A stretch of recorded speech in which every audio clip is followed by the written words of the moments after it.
integrating science into development is a well-known agenda, a challenging agenda.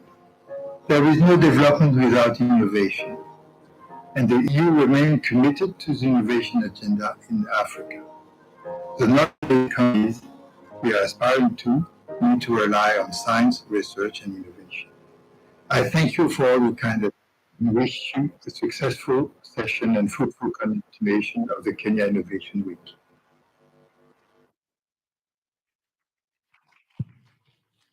Okay, thanks very much. Now probably we get into the actual journey of where we've worked from in the design of these two sets of guidelines and what we're expecting now as an output, and then how we will go ahead and implement this.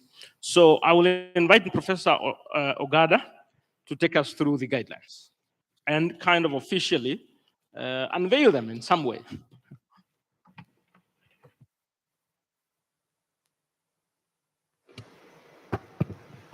Thanks very much, Tony, first for inviting me to participate in this meeting, and also demystifying that really this work started way before I joined the Kenya National Innovation Agency. And I'm very grateful to the Organization of African, Caribbean, Pacific States for having really identified me with a team of consultants, as already indicated, two from Kenya, one from South Africa, and another one from UK that worked with us to do the guidelines. The project focused on two main guidelines, the first one being a guideline on enhancing commercialization of innovations by universities and research organizations, and I'm glad to mention that that one is completed. And the second was focusing on enhancing the management and coordination of the rapidly growing innovation hubs and their network in Kenya. Now, talking briefly about commercialization, where we are today, at the point that we are starting the development of the guideline, I'm glad to report the following. First is that in the last 15 years, we have seen really increased attention of the university community on income generation. We have seen the number of universities and research institutions establishing intellectual property policy increasing. We have seen university research institutions establishing support structures for commercialization, such as technology transfer offices, incubation centers, and innovation hubs, and some have in place common manufacturing services.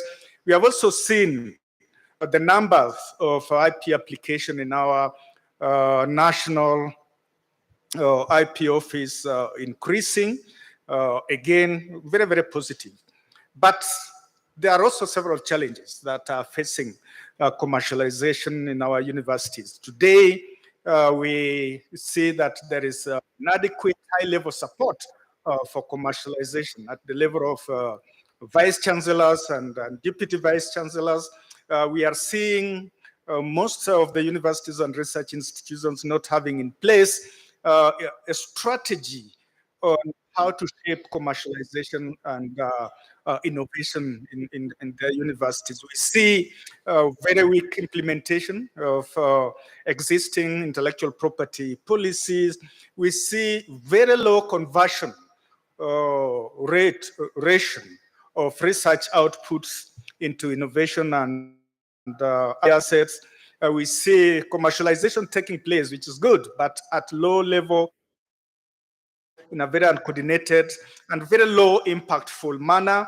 We see very few universities today can say that, yes, these are the companies that we have established based on our R&D outputs. Most universities do not have a support system that can enable researchers and students to commercialize their innovations and research outputs.